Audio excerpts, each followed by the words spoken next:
तो अभ्यर्थियों, आप सभी का स्टडी वर्ल्ड के ऑफिशियल यूट्यूब चैनल पर बहुत बहुत स्वागत है। इस वीडियो के माध्यम से केवीएस पीआरटी के रिगार्डिंग जितनी भी लेटेस्ट अपडेट है सबको कवर करेंगे।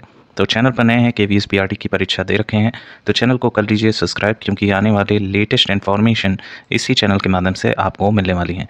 एक जो है पत्र लिखा गया है कमिश्नर को, आप देख सकते हैं 16 तारीख के डेट में पत्र लिखा गया था। और यहाँ साफ तरीके से जो केंद्रीय विद्यालय संगठन के कमिश्नर हैं उनको जो है ये सारी बातें, अपनी जो समस्याएं हैं वो जो है अभ्यर्थियों ने बताई हैं।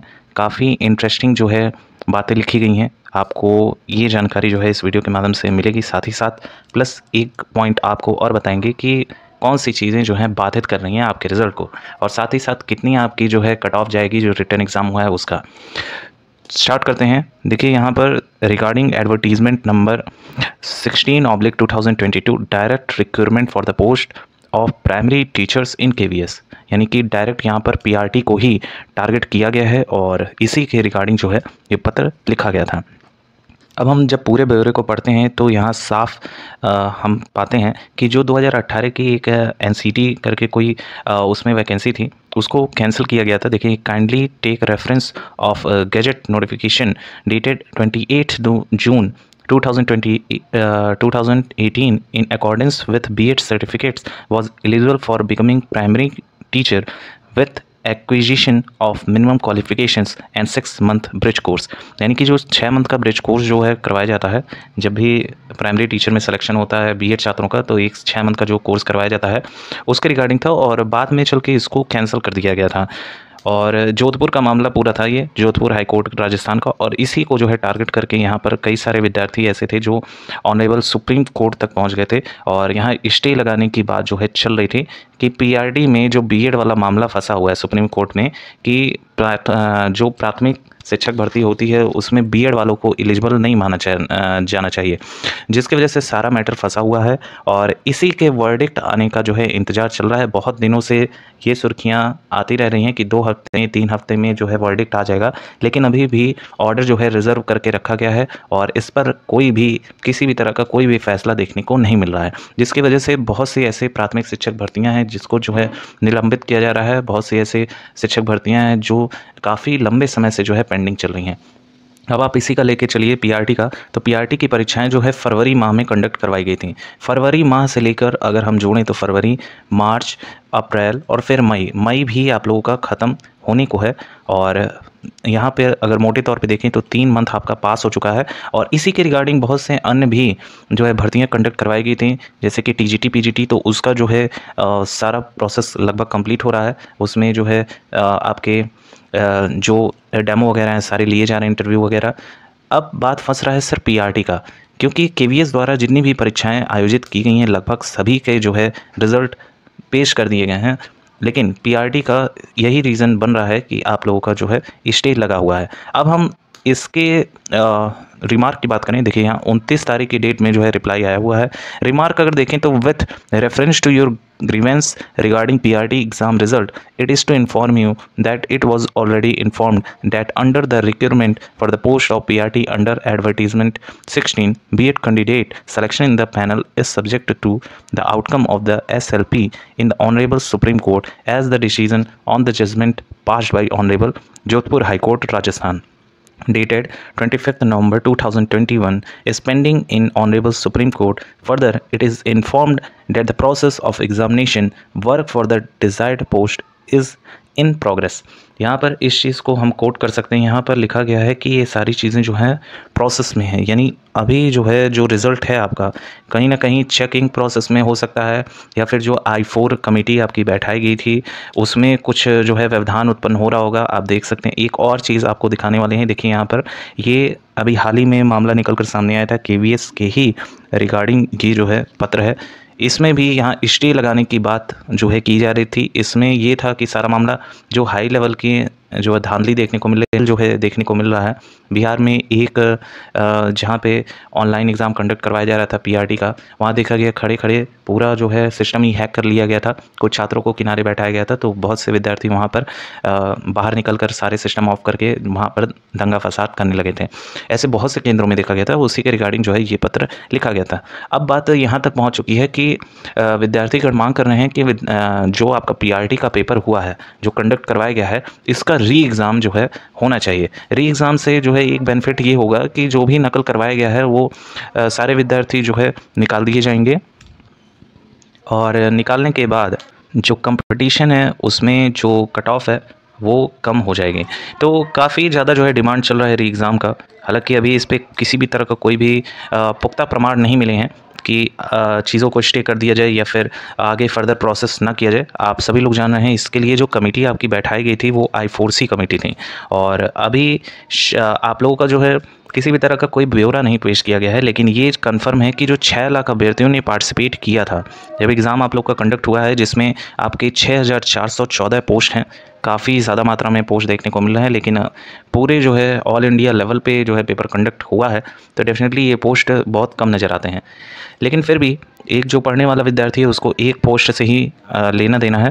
अब वो एक पोस्ट कैसे पा सकता है जब इतने बड़े लेवल की धांधली देखने को मिलेगी, इतने बड़े लेवल पे जो है नकल करने वाले नकलची लोग एग्ज़ाम में बैठेंगे। तो क्योंकि अभी हाल ही में कुछ पोस्ट का जो है रिज़ल्ट केंद्रीय विद्यालय संगठन ने प्रस्तावित किया, उसमें पाया गया कि जो कट ऑफ है वो बहुत ज़्यादा हाई बन रही है। जैसे कि टीजीटी पीजीटी में हिंदी का लेके चलें तो हिंदी की कट ऑफ आप लोग जान रहे होंगे 141 के आसपास बनी है, और साथ ही साथ प्रिंसिपल का जो पेपर है या लाइब्रेरियन का 152 नंबर तक कट ऑफ बनी है, केवल रिटन एग्ज़ाम की।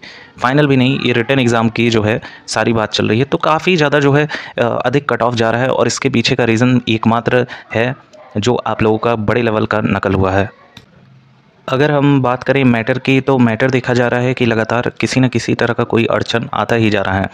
और इसके रिगार्डिंग अगर हम बात करें तो आप लोगों का जो रिज़ल्ट है वो कहीं ना कहीं ये जो सुप्रीम कोर्ट का मैटर चल रहा है, सुप्रीम कोर्ट के मैटर पर ही कहीं ना कहीं ये डिपेंड हो रहा है सारी चीज़ें। और क्योंकि अगर वर्डिक्ट नहीं आता है और पीआरटी का रिज़ल्ट जो है पब्लिश हो जाता है, तो यहाँ पे क्वेश्चन मार्क ये बनेगा कि जो बीएड के छात्र डेमो भी दे देंगे और फिर इंटरव्यू भी उनका कंडक्ट हो जाएगा, उसके बाद अगर वर्डिक्ट आएगा तो ऐसे साथियों का क्या होगा, उनके मानसिक स्थिति के बारे में अगर आकलन लगाया जाए तो जो विद्यार्थी ने कॉन्फिडेंस है कि उनका सिलेक्शन होना तय है और वैसे भी वैकेंसी बहुत कम होती जा रही है, तो उनका मानसिक संतुलन कैसा होगा उस वक्त, ये जो है सोचने वाली बात है। इसी वजह से कहीं ना कहीं पीआरटी का रिज़ल्ट रोका जा रहा है। सुप्रीम कोर्ट का एक बार फैसला आ जाए उसके बाद जो भी प्रोसेस है उसको कंडक्ट करवाना ही सही रहेगा, क्योंकि अगर ये लोग डेमो ले लिए, इंटरव्यू ले लिए, तो फिर ज़्यादा जो है दिक्कत हो जाएगी और तब जो है छात्रों को निकालना बहुत ही गलत काम होगा एक तरह से। और अगर हम अपना एक तरह से व्यू दें तो इन लोगों को पेपर कंडक्ट करवाने से पहले ही सारी चीज़ों को क्लियर कर देना चाहिए, तो बीएड को पहले ही निकाल देना चाहिए था, तो इतना जो है प्रॉब्लम ही क्रिएट नहीं होता। अब इतनी प्रॉब्लम जब क्रिएट हो गई है तो जाहिर सी बात है समय तो लगना तय है। अब बात कर लेते हैं कि कितना जो है कट ऑफ देखने को मिलेगा इतने सारे नकल होने के बाद, क्योंकि किसी भी एग्ज़ाम में जो कट ऑफ डिपेंड करती है वो आपके किस लेवल की धांधली हुई है, किस लेवल का नकल करवाया गया है, कैसे कैसे प्रोसेस हुए हैं, किस तरह के छात्र बैठे हैं, कितने साल से तैयारी करने वाले छात्र बैठे हैं, और बहुत से ऐसे फैक्टर काम करते हैं। जैसे शिफ्ट वाइज भी पेपर आपका कंडक्ट करवाया गया है तो शिफ्ट भी मैटर करता है। प्लस आप सभी लोग इस बात से अवेयर होंगे कि 25 फरवरी के डेट में और 26 फरवरी की डेट में या कहें 28 फरवरी की डेट में जो पेपर कंडक्ट करवाया गया था उसमें बहुत ज़्यादा जो है जो आंसर की रिलीज़ की गई उसमें खड़े खड़े जो आंसर था उसको ही गलत तरीके से चेंज किया गया और उसमें विवाद उत्पन्न हुआ। फिर भी जो विद्यार्थी हैं वो रिवाइज आंसर की का इंतज़ार कर रहे हैं। अब देखने वाली बात है कि रिवाइज आंसर की कब तक रिलीज़ हो जाएगी। अब बात कर लेते हैं कि कितनी आपकी जो है कट ऑफ देखने को मिल सकती है और कितने % चांसेस हैं कि ऐसा हो सकता है। जो आपका नकल हुआ है उस पर तो I4 कमेटी बैठी हुई है, लेकिन जहाँ तक हम बात करें तो जितनी भी भर्तियाँ देखी जाती हैं उसमें कोई भी कमेटी बैठा लीजिए, कहीं ना कहीं जो विद्यार्थी हैं गलत तरीके से पार्टिसिपेट कर रहे हैं वो एंट्री पा जाते हैं। लेकिन अब ये विद्यार्थी जो एंट्री पा जाएंगे वो डेमो में और इंटरव्यू में किस तरह से सेलेक्ट होंगे जब उनका मानसिक स्थिति ही ऐसा है कि वो नकल करके हर जगह अपना एक पोस्ट हासिल करना चाहते हैं। तो ऐसे विद्यार्थियों का पीआरटी में कोई काम ही नहीं है। लेकिन जो आपका रिटर्न का कट ऑफ है वो थोड़ा सा हाई बनाने में ज़रूरी है, ऐसे जो लोग हैं वो मदद करने वाले हैं। चलिए देखते हैं, 6 लाख से ज़्यादा जो है इस बार अभ्यर्थियों ने पार्टिसिपेट किया हुआ है, 6414 पोस्ट हैं। अब इसके सापेक्ष कितनी कट ऑफ जाएगी उस पर जो है एक बार चर्चा कर लेते हैं। सबसे पहले हम बात करने वाले हैं कि इसमें यूआर कैटेगरी का कितना जो है कट ऑफ देखने को मिलेगा। यूआर कैटेगरी का काफ़ी कम पोस्ट हैं और इसके रिगार्डिंग अगर बात करें तो कट ऑफ 125 से लेके 128 के बीच में रहने वाली है। ईडब्ल्यूएस की बात करें तो लगभग 120 से लेके 122 के मार्जिन में आप लोगों का कट ऑफ देखने को मिल सकता है। ओबीसी की बात करें तो 122 से लेके 124 के आसपास देखने को मिल सकता है। एससी की वहीं बात कर लेते हैं तो एससी कैटेगरी में 115 से लेके 117 का मार्जिन देखने को मिल सकता है। एसटी कैटेगरी की बात करें तो लगभग जो है एसटी कैटेगरी का भी अच्छा खासा मार्क्स देखने को इस बार मिलने वाला है, 110 के आसपास, 110 से लेके 112 के आसपास। वीएच की बात करें तो वीएच कैटेगरी में 110 से लेके 112 और ओएच कैटेगरी की बात करें तो 112 से लेके 114 के अंतराल में देखने को मिल सकता है। साथ ही साथ आप सभी विद्यार्थियों को पता होगा कि फीमेल कैटेगरी का जो रिटन एग्ज़ाम है उसका अलग से कट ऑफ नहीं बनेगा, वो इन्हीं कैटेगरी में जो है बिलोंग करेंगे, लेकिन जो फाइनल मेरिट आएगा उसमें डेफिनेटली कट ऑफ अलग से डिसाइड की जाएगी। अब बात कर लेते हैं कि जब रिज़ल्ट आएगा उसके कितने दिनों बाद जो है इंटरव्यू और डेमो की प्रक्रियाएँ स्टार्ट हो जाएंगी।